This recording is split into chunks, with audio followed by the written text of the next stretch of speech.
In today's video, I'm going to teach you how to see Google Forms you submitted. Whether you're trying to revisit your responses or just curious about what you've sent, this simple process will help you access your submitted Google Forms. So, let's dive right in. First, let's open your web browser and head over to Google itself. If you're already browsing the internet, this should be as easy as simply typing Google into your search bar. Google is our go-to tool for most things internet-related, and today is no different. On the Google homepage, ensure you are signed into the Google account you used when you submitted the forms. This is crucial because only when you're logged into the correct account can you directly access the forms you filled out. Once you've confirmed that you're signed in, the next step is to perform a Google search. In your search bar, type "How to see Google Forms you submitted."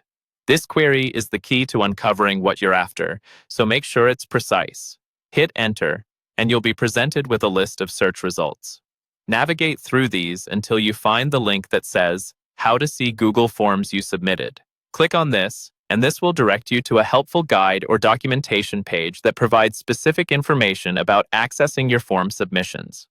Now, this part is important. Not all Google Forms will show your responses due to each form's settings determined by the creator. So if you don't see the responses from a specific form, it could be due to the form's configuration. Typically, if a form response receipt is enabled at submission, you should have received a confirmation email with your responses, providing another way you might revisit what you submitted.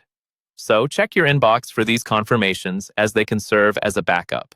Also, remember that accessing your submitted forms directly through Google Forms might not always be possible if the form owner has turned off the options for respondents to see their submissions. In such cases, contacting the form owner directly could also be an alternative solution for retrieving your responses if you need them for work, studies, or personal use. As a side note, make it a habit to keep records of important submissions by enabling those email confirmations or taking a screenshot after you fill out a form. This foresight can save a lot of time and hassle later on. And that's it.